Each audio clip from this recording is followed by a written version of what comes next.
1999년 3월 나가노현의 한 지방 방송국 MBC 신쇼. 새벽 2시 17분. 평소처럼 뉴스 편집 마감이 한창이던 시각, 편집실 전화 한 통이 울렸다. 여기 MBC입니다. 수화기 너머로 들려온 목소리는 여성의 낮고 떨리는 음성이었다. 숨을 고르는 듯 한참 침묵이 흐른 뒤 그녀가 말했다. 미안합니다. 방송국에 이런 전화하면 안 된다는 거 아는데요. 근데 이건 진짜. 그 병원 아직 문 안 닫았어요. 편집 스태프였던 후지와라는 순간 장난 전화인가 싶어. 전화번호를 화면에 띄워보았다. 의외로 발신자는 도쿄 시나가와구. 나가노에서 꽤 떨어진 곳이다. 어떤 병원 말씀인가요? 아오이 병원이요. 나가노 쪽 야마미야 지역에 있던 90년대 초에 폐업됐던 그 병원이요. 그 이름에 후지와라는 눈썹을 찌푸렸다. 아오이 병원. 1994년 11월 의료법 위반과 인권 침해, 허위 환자 등록 문제로 급작스럽게 문을 닫은 개인 병원이었다. 해당 병원에 입원했던 환자 수십 명이 행방불명 상태로 신고되었지만 정확한 수사 결과 없이 관리 부실로 덮이고 말았던 사건. 이제는 사람들 기억에서도 거의 잊힌 이름이다. 직접 확인하셨습니까? 네, 저 그 병원에서 간호사로 일했어요. 1993년부터 폐쇄되기 전까지. 마지막 근무조였어요, 야간. 혹시 성함은? 그건 말 못해요. 하지만 지금도 그 병원 안에서 뭔가 움직여요. 누가 살고 있다고요? 숨이 거칠어졌다. 전화 너머로 마치 누군가를 경계하는 듯한 그녀의 숨소리. 뒤이어 수화기에서 빠르게 뚝 끊기는 소리. 후지와라는 가볍게 한숨을 내쉬며 메모를 정리했다. 도쿄 거주 여성 아오이 병원 근무 폐업 후에도 운영 중이라 주장. 단순한 장난 전화로 치부하기엔 너무 구체적이고 진지한 말투였다. 그날 저녁 후지와라는 1990년대 중반 당시의 기사 자료를 검색했다. 야마미야 아오이 병원 부실 운영으로 폐업. 폐쇄 전 3개월간 외래 기록과 입원 기록 불일치 57건. 지하실 일부 구역에 무허가 병상 확인됐으나 관계자 진술 거부. 정식 보도는 그저 병원 측의 비리와 위법성에 초점이 맞춰졌지만 지역 포럼이나 익명 게시판엔 수상한 글이 종종 보였다. 병원이 닫힌 날 창문 안에서 누군가 나를 보고 있었다. 야간 근무자가 셋이었는데 다음 날 병원에선 단 둘이 있었다. 지하실에서 나는 여자 울음소리, 그리고 지문이 없는 문. 후지와라는 직감적으로 느꼈다. 이건 그냥 잊힌 병원이 아니다. 며칠 후 방송국 PD에게 이 이야기를 전하자 반응은 뜻밖이었다. 그 병원 전에 우리도 다뤄보려다 접었어. 자료가 너무 없고 당시 생존 직원들 전부 인터뷰 거절했거든. 게다가 전직 원장 부인이 얼마 전 갑자기 사망했어. 이민 간다고 하다가 갑자기 일본에서 사고 났다더라. 기묘한 일들이 퍼즐처럼 얽히기 시작했다. 후지와라는 방송국의 자료 보관실에서 옛날 공중파 방송국에서 쓰던 영상 테이프 하나를 찾아냈다. 라벨엔 이렇게 적혀 있었다. 아오이 병원 내부 촬영 1994년 11월 29일 최종 폐쇄 직전. 비디오 속에는 희미하게 어두운 병원 내부가 비춰지고 있었다. 먼지가 내려앉은 침대, 깨진 창문, 그리고 카메라가 병동 3층을 찍을 때 잠깐 병실 끝 복도에 흰 환자복을 입은 사람 실루엣이 보였다. 프레임 하나, 단 0.5초 정도였지만 카메라는 명확히 누군가를 찍고 있었다. 그 영상은 그 어떤 조작 흔적도 없이 90년대 당시 원본 테이프로 저장되어 있었다. 그리고 다음 날 방송국 팩스로 종이 한 장이 도착했다. 발신지 미확인. 내용은 단 한 문장이었다. 3층은 아직 쓰고 있어요. 들어가지 마세요. 영상 속 3층 복도에 서 있던 그림자. 그 실루엣은 확실히 사람 같았다. 흰 환자복에 긴 머리카락, 그리고 움직이지 않는 눈. 당시 캠코더는 테이프 방식이라 조작이 쉽지 않았고, 무엇보다 이건 방송국 내부 보관실에 보관된 촬영본 원본이었다. 후지와라 기자는 이 자료를 들고 바로 부장에게 보고했다. 하지만 돌아온 대답은 무미건조했다. 그냥 벌레거나 장난 아니야? 이런 거 괜히 건드렸다가 괴담 채널이냐는 소리 들어. 후지와라는 납득할 수 없었다. 직감은 그 어떤 뉴스보다 사실에 가까웠다. 그날 저녁 그는 한 가지 단서를 떠올렸다. 폐업 직전까지 병원 행정을 맡았던 병원장 아오이 시게루의 개인 서재. 당시 병원이 급히 폐쇄되면서 병원장의 물품 대부분이 병원에 방치되었고 지하 기록 보관실에 문서와 메모가 남아있다는 소문이 있었다. 야마미야시 시청의 허가를 받아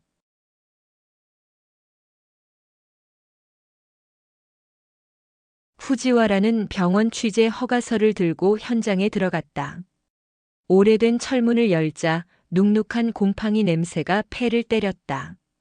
조명이 닿지 않는 병원 내부는 여전히 의외로 정돈된 상태였다. 마치 어제까지도 누군가 청소를 한 것처럼. 그는 지하 통로로 향했다. 문 위엔 희미하게 손글씨로 종이가 붙어 있었다. 혼자 들어가지 마시오. 점검 금지 2시. 혼자 들어가지 마시오. 전등 스위치를 켰지만 계단 쪽 조명은 모두 나가 있었다. 손전등을 켜고 계단을 내려가는 순간 기묘한 소리가 들렸다. 드르륵. 쓱쓱. 종이가 바닥을 스치는 소리. 아니, 신문지일까?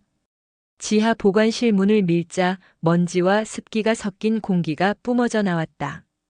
정면엔 관리 기록 보관용 문서함이라고 쓰인 철제 서랍이 보였다. 녹슨 손잡이를 열자 봉투 하나가 눈에 띄었다. 겉면엔 병원장의 이름과 사인이 적혀 있었다. 제3병동 야간 대응 규정 개정판. 후지와라는 조심스럽게 봉투를 열었다. 내부에는 타자기로 인쇄된 병원 내 규정이 들어 있었다. 내용 중 일부는 다음과 같았다. 야간 시간 오후 10시에서 오전 5시 중 병동 간 병실 이동은 제한함. 심야 2시를 기준으로 각 병동 통신망은 자동 차단됨. 지하 기록 보관소는 오후 8시 이후 진입 금지. 지하 보관실 내 미기록 물품에 대한 질문 금지. 제3병동 305호실 환자 기록은 지하함 비공개 기록으로 분리 보관함. 야간 2시 지하 출입 금지. 이를 어기면 병동 전체 통제함. 내용은 명백히 정상적인 병원 운영 규정과 거리가 멀었다. 그리고 유독 반복되는 시간 2시. 그는 문서 아래쪽에 삽입된 병원장의 자필 메모를 발견했다. 2시. 다시 소리가 시작된다. 305호 아이는 더 이상 병원에 없다. 그러나 울음소리는 계속 남는다. 나는 더는 책임질 수 없다. 지하에 남겨진 그것이 사람을 부른다. 후지와라는 소름이 돋았다. 정상적인 의료기관이라면 절대 쓰지 않을 표현이었다. 소리가 시작된다. 책임질 수 없다. 남겨진 그것. 이 병원은 단순한 의료법 위반 병원이 아니었다. 그는 병원장을 인터뷰할 수 있을지 조사했다. 하지만 이미 병원장 아오이 시게루는 2003년 자택에서 심장마비로 사망. 이후 남은 가족들은 전원 일본을 떠난 상태. 그러나 그 다음 날 방송국 메일로 한 통의 편지가 도착했다. 보낸 이는 이즈미 엘이라는 이름의 전직 간호사. 그녀는 수신자 정보에 이렇게 남겼다. 그 문서를 보셨군요. 저도 그날 2시의 소리를 들은 사람입니다. 그리고 아직도 그 병원이 멈췄다고 믿는 사람이 있다면 반드시 깨달아야 할 겁니다. 메일에는 짧은 음성 파일이 첨부되어 있었다.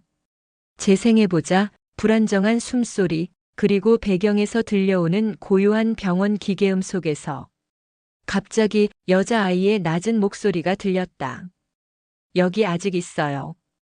야마미야 아오이 병원의 지하 기록 보관소에서 발견된 문서는 단순한 병원 운영 문서를 넘어 병원의 실체를 드러내기 시작했다. 2시라는 숫자, 울음소리, 그리고 병원장의 자필 메모. 그 안에는 언급되지 말았어야 할 환자 305호실의 존재가 있었다. 그날 저녁 후지와라는 자료를 정리하던 중 한 가지 이상한 점을 발견했다. 병동 배치도에는 3층 마지막 병실이 304호까지밖에 없었다. 305호라는 병실 자체가 도면상엔 존재하지 않았다. 하지만 병원장의 메모엔 분명히 305호 환자가 언급되어 있었다. 이것은 단순한 오기가 아니었다. 누군가 의도적으로 병원 도면에서 해당 병실을 삭제했거나 기록에 남기지 않은 방을 실제로 만들었던 것이다. 후지와라는 시청 보건과에서 당시의 병상 신고서를 열람했다. 입원 환자 수는 총 28명, 병상 수는 공식적으로 30개. 하지만 이 병원은 작은 개인 병원이었고 이전 기사에서는 실제 입원 환자가 40명 이상이었다는 증언이 존재했다. 수치는 맞지 않았다. 없는 병실과 없는 환자. 그리고 지하실에 보관된 미기록 문서들. 그가 확인한 문서 중에는 사고 환자라는 라벨이 붙은 파일이 하나 더 있었다. 환자 이름은 기재되어 있지 않았고 파일 내용도 기이했다. 입원일 1994년 5월 13일. 환자 상태 외부 반응 없음 청각 자극에만 미세 반응. 주요 특이사항 매일 오전 3시경 자율신경활동 급증. 의사소견 입원 후 지속적인 생체 반응은 있으나 정상적인 생체 리듬과 다름. 의식은 없음. 전원 불가. 보호자 없음. 파일 말미에 보관 병실 B305라고 적혀 있었다. 지하실 병실. 공식적으로 존재하지 않는 병동. 지상 3층의 305호가 아닌 지하에 숨겨진 병실. 후지와라는 병원에 다시 들어갔다. 이번에는 카메라와 음성 녹음기를 함께 준비했다. 지하 계단을 내려가며 녹음을 시작했고 기록 보관실 문 바로 옆 철문이 하나 더 있다는 걸 발견했다. 문은 열리지 않았다. 자물쇠로 잠겨 있었고 철제 손잡이엔 희미하게 녹슨 종이 쪽지가 붙어 있었다. 305. 그는 병원 내부 구조를 다시 분석했다. 이 병원은 원래 지하 1층 규모지만 도면상 공간이 애매하게 표시된 구역이 하나 더 있었다. 그리고 취재 후 사흘째 되던 날 후지와라가 돌아오자 책상 위에 A4 용지가 놓여 있었다. 누군가 직접 놓고 간 듯 했다. 내용은 간단했다. 나는 그 아이를 돌봤던 간호사다. 내 이름은 밝히지 않겠다. 하지만 내가 305호의 문을 열고 싶다면 이것만은 기억하라. 그 방엔 환자가 없었다. 그 방엔 사람도 없었다. 하지만 매일 자는 동안 내 꿈엔 그 아이가 나왔다. 눈을 뜨고 있는 채로. 그리고 그 아이는 내가 퇴근한 뒤에도 계속 간호 스케줄대로 움직이고 있었다. 그녀의 편지엔 한 장의 사진이 동봉되어 있었다. 1994년 6월. 병실 내부를 찍은 흑백 사진. 침대 위에 누워있는 작은 실루엣. 그림자는 또렷했고 그 뒤 창가엔 누군가 서 있었다. 정면을 향해 똑바로. 카메라를 보고 있었다. 후지와라는 더 이상 혼자 움직일 수 없다고 판단했다. 방송국 취재팀 둘과 함께 공식적으로 병원 조사에 착수하기로 했다. 그런데 병원 건물 관리업체를 통해 허가를 받으려는 과정에서 의외의 말을 듣게 되었다. 그 병원요? 지금도 누가 관리하던데요? 한 달에 한 번씩 청소하러 오는 사람 있어요. 흰옷 입은 여자요. 머리카락이 허리까지 오던데. 뭔가 말 걸기도 좀 무서워서 그냥 두죠. 정확히 누구인지 물었으나 신원은 확인되지 않았다. 청소부도, 관리인도, 의사도 아닌 흰옷 입은 여자. 그녀는 그 병원을 떠나지 않았다. 1994년 11월 28일 아오이 병원 폐쇄 하루 전날. 당시 병원에는 야간 근무조로 3명이 남아 있었다. 간호사 이토 유리, 수간호사 마츠다 나오코, 그리고 신입 행정 직원 사이키준. 후지와라는 당시의 병원 근무 일지를 확보했다. 입수된 마지막 일지에는 오전 4시까지의 업무 내역이 기록되어 있었고 그 이후엔 공란이었다. 오전 2시 30분 305호 침대 측 체위 변경. 오전 3시 제3병동 전등 점검 이상 없음. 그리고 마지막 줄에는 이렇게 적혀 있었다. 오전 4시 10분 B305 내 환자 상태 확인 중. 그 이후 기록은 없다. 공식 발표에 따르면 3사람은 그날 밤 이후 실종되었고 병원은 다음 날 폐쇄 조치에 들어갔다. 하지만 사건 당시의 지역 신문과 경찰 기록에는 이 실종에 대한 언급이 전혀 없었다. 행정적으로는 직원 자진 퇴사로 처리되어 있었다. 후지와라는 병원 인근의 오래된 카페를 찾았다. 거기서 그는 당시 병원 구내식당에서 일했던 노파를 만날 수 있었다. 그녀는 조심스럽게 입을 열었다. 유리 양은 밝은 애였어. 항상 인사성 바르고 말이야. 근데 그날은 뭔가 이상했지. 무엇이 이상했냐는 질문에 그녀는 잠시 망설이다가 말했다. 근무 들어가기 전에 자기 가방 안에 부적 같은 걸 넣고 있었어. 그리고 내게 말하더군. 혹시 내가 내일 못 돌아오면 이건 엄마께. 노파는 손수건을 꺼내 눈가를 훔쳤다. 그녀는 병원 폐쇄 이후 그 3사람을 다시 본 적이 없다고 했다. 이토 유리의 집도 이미 오래전에 폐가가 되었고 가족들은 아무 말 없이 이사를 떠났다고 한다. 그날 밤 이후 병원 내부에서 발생한 이상 징후는 한둘이 아니었다.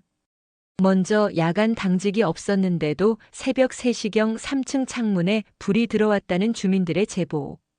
지나가던 택시기사의 블랙박스에는 병원 앞에서 간호복을 입은 여성이 차를 세우려다 사라지는 장면이 기록되어 있었다.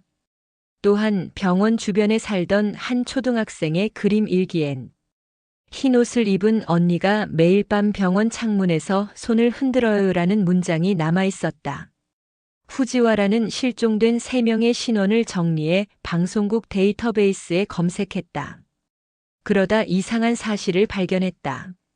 사이키준. 실종된 신입 행정 직원. 당시 나이 23세. 그런데 주민등록에 해당 인물과 같은 이름, 같은 생년월일의 사람이 최근까지도 나가노에 거주 중으로 기록되어 있었다. 연락처를 통해 연결된 번호는 폐업한 편의점이었고 등록된 주소엔 15년 전부터 아무도 살지 않았다고 했다. 그는 병원 기록에도 세무서에도 경찰에도 없다가 불쑥 등장한 셈이었다. 후지와라는 오래된 전화기계로 전화를 걸어보았다. 또. 6번째 신호음 후 누군가 받았다. 여보세요? 낮고 숨죽인 듯한 남자의 목소리. 사이키준 씨 맞으신가요? 잠시 침묵. 지금 그 병원에 들어가셨나요? 그 목소리는 질문을 하지 않았다. 확인하고 있었다. 그럼 다 보셨겠네요. 그 방 말입니다. B305. 후지와라는 숨을 삼켰다. 남자는 마지막으로 이렇게 말했다. 그 방은요, 절대 혼자 열면 안 돼요. 뚝. 전화는 끊겼다. 그리고 그날 밤 방송국의 편집실 컴퓨터가 원인을 알 수 없는 에러와 함께 자동으로 하나의 영상 파일을 재생하기 시작했다. 그 영상은 병원 3층 복도에서 촬영된 감시카메라 기록이었다. 복도 끝에서 누군가 천천히 걷고 있었다. 흰 간호복, 무표정한 얼굴, 팔이 축 늘어진 채로. 그 사람은 사라졌던 간호사 이토 유리와 닮아 있었다. 하지만 무엇보다도 이상한 건 그 영상의 촬영일이 2024년 11월 28일로 표시되어 있었다는 것이다.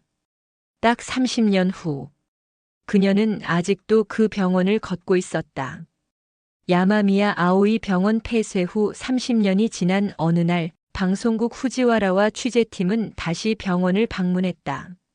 최근에 누군가가 병원 주소로 우편물을 계속 받고 있다는 제보를 받았기 때문이다. 병원은 공식적으로 문을 닫았고 정부 기록상 존재하지 않는 곳이었다. 그럼에도 불구하고 우편함엔 몇 통의 편지와 작은 소포가 놓여 있었다. 편지 중 한 장에는 이렇게 적혀 있었다. 아오이 병원의 친구에게 우리가 약속했던 것을 잊지 마세요. 소포 안에는 오래된 병원 직원들이 쓰던 명찰과 찢어진 간호사복 조각이 있었다. 이상한 점은 편지 발송 날짜가 2024년, 즉 최근이었다는 사실이었다. 취재팀은 병원 근처를 조심스럽게 조사했다. 낡은 CCTV 카메라 몇 대가 아직도 외벽에 설치되어 있었고 최근 촬영된 영상이 남아 있었다. 영상 속에서는 자정 무렵 흰 간호복을 입은 한 여성이 병원 앞을 천천히 걸었다. 그녀는 주변을 살피며 누군가를 기다리는 듯한 모습이었다. 그녀의 얼굴은 흐릿했지만 영상 속 움직임은 분명 생명이 있었다. 사람들은 병원 근처에서 이 모습을 목격했다고 한다. 누군가는 그녀를 유령 간호사라고 불렀다. 또 다른 영상에선 병원 우편함에서 편지 하나가 누군가에 의해 슬쩍 들어 올려지는 모습이 찍혔다. 취재팀은 우편물을 조사해 보려고 했다. 하지만 병원은 너무 낡아 우편함 문이 부러져 있었고 누군가가 몰래 접근한 흔적만 남아 있었다. 더 놀라운 점은 우편물이 발송된 주소지 중 몇몇은 존재하지 않는 건물 혹은 폐허가 된 장소였다. 후지와라는 이 모든 정황이 단순한 장난이나 미신으로 치부하기 어렵다고 느꼈다. 누군가 혹은 무언가가 이 병원을 아직 살리고 있다는 생각이 들었다. 그날 밤 취재팀 숙소에 돌아온 후 한 통의 익명의 메일이 도착했다. 내용은 짧았다. 그녀는 아직 여기 있습니다. 당신이 알던 그 아이 305호의 아이. 메일엔 위치 좌표가 첨부되어 있었는데 좌표를 따라가자 작은 폐가와 오래된 우물 하나가 나타났다. 그 우물 속에서 들려오는 미세한 여자아이의 웃음소리가 팀원들의 등골을 오싹하게 만들었다. 아오이 병원 취재를 시작한 지 어느덧 한 달째였다. 후지와라와 취재팀은 병원의 미스터리를 풀기 위해 밤낮 없이 달려왔다. 하지만 병원 안에서 느껴지는 무언가 설명할 수 없는 기운은 점점 그들의 정신을 갉아먹었다. 그날 밤도 어김없이 병원에 다시 모였다. 야간 촬영을 위해 병원 3층 병동 근처에 설치한 카메라와 음향 장비를 점검하던 중이었다. 그곳은 아오이 병원 폐쇄 후 30년 동안 아무도 접근하지 않은 채 방치된 곳이었다. 밤 11시경 날씨는 무척 쌀쌀했지만 달빛이 병원 외벽에 희미하게 반사되어 병원은 오래된 성처럼 웅장한 모습을 드러냈다. 취재팀은 긴장한 채 각자 맡은 자리에 서서 녹음 장비와 영상 장비를 준비했다. 조용한 병원 내부에는 먼지 냄새와 썩은 나무 냄새가 뒤섞여 있었다. 카메라에 비친 복도 끝에는 낡은 병실 문들이 일렬로 늘어서 있었다. 그 중에서도 3층 병동 끝 305호라고 적힌 문 앞에서 모두가 숨을 죽였다. 갑자기 녹음기에서 정체 모를 작은 소리가 들려왔다. 푸르르르. 잡음인 듯 했지만 마치 누군가가 속삭이듯 희미한 음성이 섞여 있었다. 후지와라가 음향을 집중해 들으려 할 때였다. 병실 문이 천천히 삐걱거리며 열리는 소리가 들렸다. 305호 문이 아주 천천히 움직였다. 열렸어. 누군가가 숨죽이며 말했다. 하지만 복도에는 아무도 없었다. 취재팀 모두는 손전등을 켜고 그 문 앞으로 다가갔다. 문틈 사이로는 캄캄한 어둠만 가득했다. 후지와라가 조심스럽게 문을 밀었다. 문은 흔들렸지만 완전히 열리진 않았다. 손전등 빛이 문 안쪽으로 스며들자 희미하게 벽에 낡은 병실 침대와 커튼이 보였다. 그때 다시 그 소리가 들려왔다. 도와줘. 작은 여자아이의 목소리였다. 희미하지만 또렷한 그 목소리는 그 자리에 있던 모든 사람의 등골을 서늘하게 만들었다. 취재팀은 당황했지만 카메라를 계속 돌렸다.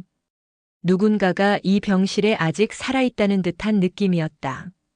문이 조금 더 열리며 손전등 빛에 비친 병실 한쪽 구석에서 어린아이 발자국 모양의 먼지 자국이 천천히 이어지고 있었다. 발자국은 병실 한쪽 벽 너머로 사라졌다. 그 아이가 아직 여기에 있어. 팀원 중 한 명이 조용히 말했다. 그 순간 또 다른 음성이 들려왔다. 안 돼, 여긴 위험해. 이번엔 성인 여성의 부드럽지만 단호한 목소리였다. 그러나 그 누구도 병원 내에 그 목소리의 주인을 볼 수 없었다. 갑작스러운 공포감에 취재팀은 자리를 지키기 어려웠다. 하지만 후지와라는 멈추지 않았다. 여기서 우리가 멈추면 안 돼.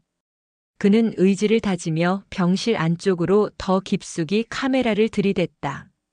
그 순간 병실 구석에서 갑자기 차가운 바람이 불어왔다. 그 바람은 불규칙한 속도로 카메라를 흔들었고 취재팀은 모두 움찔했다. 그 바람 속에서 들려온 소리는 무언가를 부르는 듯 했다. 오빠, 오빠. 그 오빠라는 단어에 모두는 얼어붙었다. 후지와라는 그 단어에 익숙함을 느꼈다. 예전 간호사 이즈미 에리가 전한 305호의 아이가 자신을 부르는 말과 같았다. 그들은 급히 그 자리에서 철수했다. 병원을 빠져나오던 중 후지와라는 휴대폰으로 녹음 파일을 재생했다. 도와줘라는 여자 아이 목소리와 안 돼, 위험해라는 성인 여성 목소리가 또렷이 담겨 있었다. 그날 이후 취재팀 중 한 명이 원인을 알 수 없는 열병에 걸렸고 또 다른 한 명은 갑작스런 이유로 회사를 그만두었다. 후지와라는 확신했다. 아오이 병원에는 단순한 유령 이상의 무언가가 존재한다고. 그리고 305호의 비밀은 단지 시작에 불과했다. 1994년 11월 29일 야마미야 아오이 병원이 공식적으로 폐쇄된 지 30년이 지났다. 그동안 사라졌던 병원 직원 3명 간호사 이토 유리, 수간호사 마츠다 나오코, 그리고 행정 직원 사이키준의 행방은 영원한 미스터리로 남았다. 하지만 최근 들어 그들이 다시 나타났다는 목격담이 병원 주변 지역에서 잇따르고 있다. 후지와라와 그의 취재팀은 이 소문에 대해 심층 조사를 시작했다. 먼저 지역 주민들을 찾아 인터뷰했다. 밤늦게 병원 근처를 지나가면 간호복을 입은 여자가 창문에 서 있는 걸 봤다. 가끔 병원 앞길에서 누군가가 서성이는 걸 봤는데 그 사람이 유리 씨랑 똑같았다. 소름 끼치지만 그들이 살아 돌아온 것처럼 보였다. 주민들은 두려움과 호기심이 뒤섞인 눈빛으로 말을 이어갔다. 그들은 그 사람들이 병원 안에 머물고 있으며 병원 자체가 살아있는 것처럼 느껴진다고 말했다. 후지와라는 병원 근처 폐허가 된 작은 다이닝 바에서 뜻밖의 인물을 만났다. 그는 사에키준과 30년 전같이 근무했던 전직 간호사였다. 그녀는 처음엔 취재를 거부했지만 결국 입을 열었다. 그날 밤 모두가 사라졌어요. 갑자기 병원 불이 꺼지고 이상한 소리가 나더니 순식간에 모두 사라졌죠. 우리는 그 이후로 그들을 다시 본 적이 없었어요. 하지만 최근 그녀가 목격한 한 가지 이상한 현상을 전했다.